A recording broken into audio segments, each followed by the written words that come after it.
Ms. Clare Rewcastle Brown, for coming to Penang Institute. I hear this is your first trip to Penang. All the more reason to welcome you to this Pearl of the Orient. Now, your work as an investigative journalist was quite a thorn on the side, in the side of the Taib Mahmud regime for many, many years in Sarawak. And that thorn soon became a spear in the heart of the Najib regime in the end, through your work into the 1MDB scandals and its connections to international players.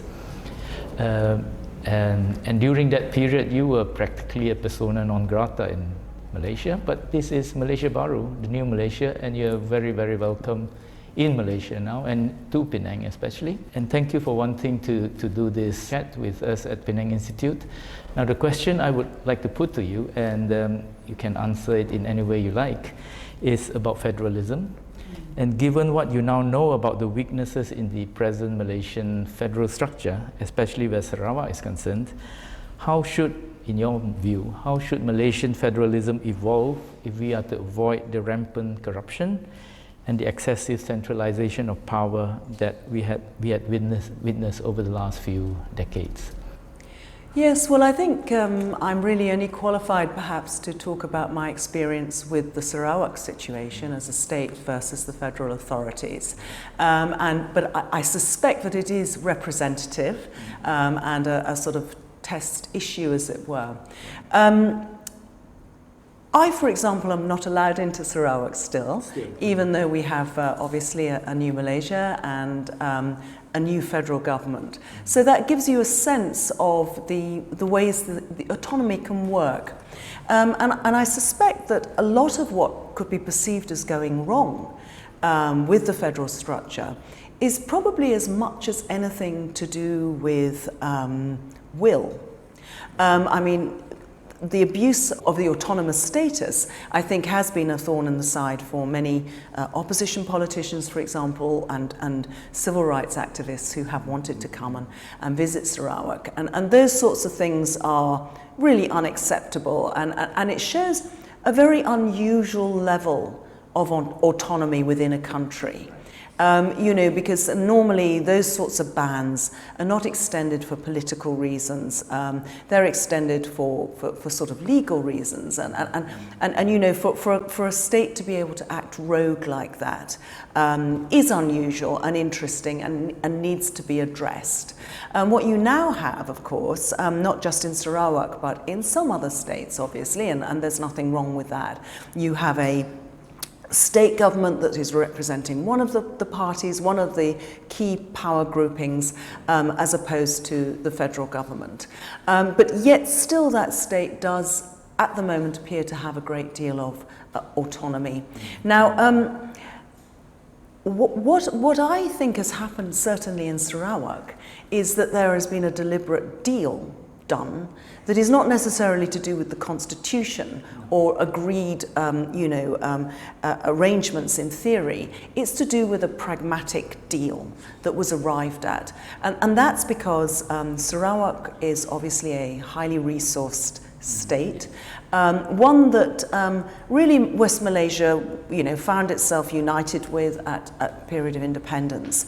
And so far, Malaysia's interest, federal Malaysia's interest, has really been more in acquiring those resources than in conducting its responsibility as a governing body. So, they've left governance to the state, and in return, really, for a tacit agreement that they will have the oil revenues. Of course, it wasn't a tacit agreement to the extent that there has been an act passed, but there is a lot of question about that act. Obviously, it was never ratified as it ought to have been legally by the state parliament.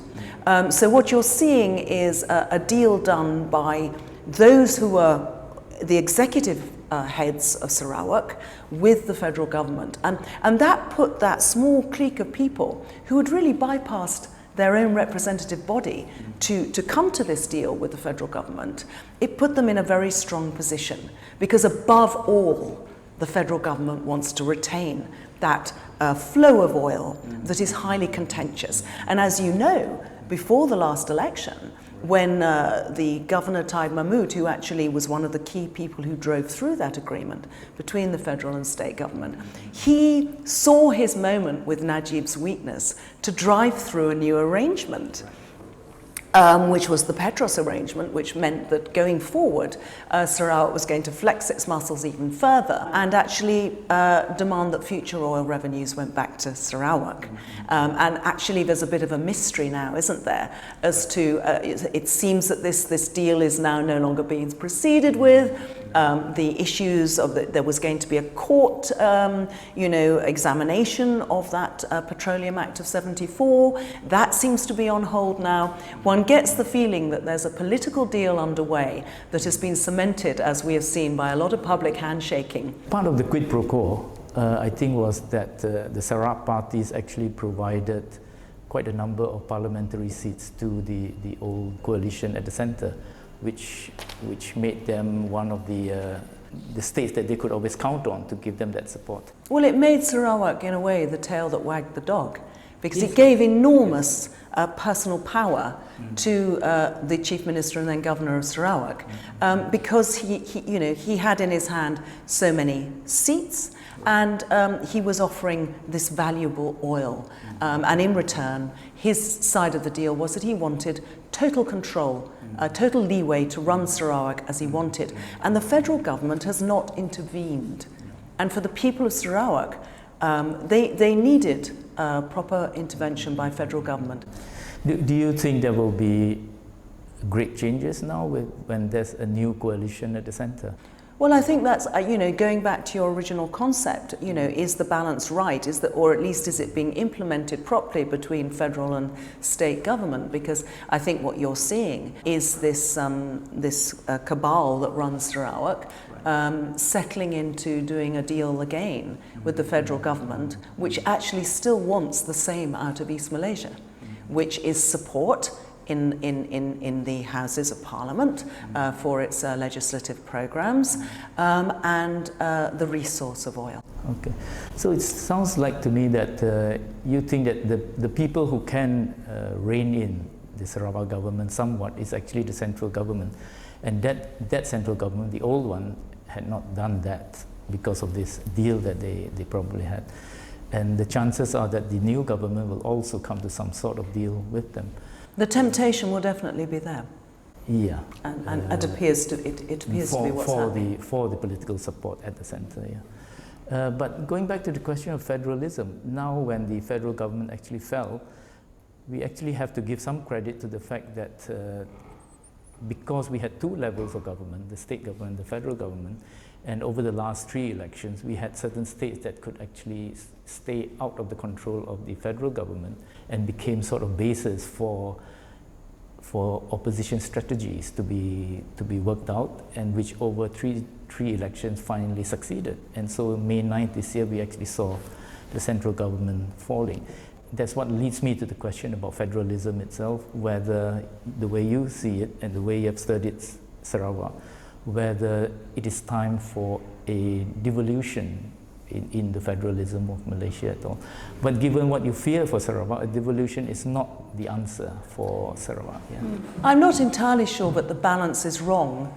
If goodwill is allowed. I mean, what made perhaps things go wrong in the structure that you had more than anything was a failure to really abide by the rule of law. I mean, there was not honest government, and there was oppressive government, and I think you've just highlighted one of the benefits of a fairly autonomous situation, because you had increasingly an oppressive central government in Malaysia, and one of the few places where criticism could flourish, and criticism is necessary, particularly to achieve democratic change, was in those rebel states, as you like to describe them, where people could more safely speak out because there was a powerful state government that could give them a strong measure of protection.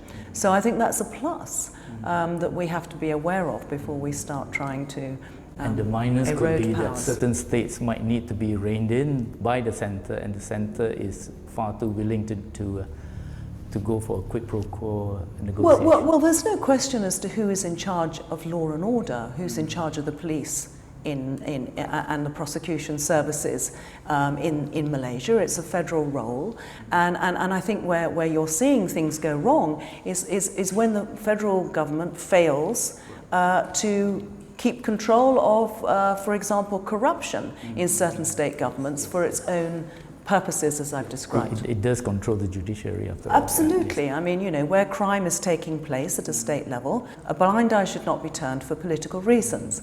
So I think the failure has really been in terms of practice much more, I think, than in terms of the actual structures.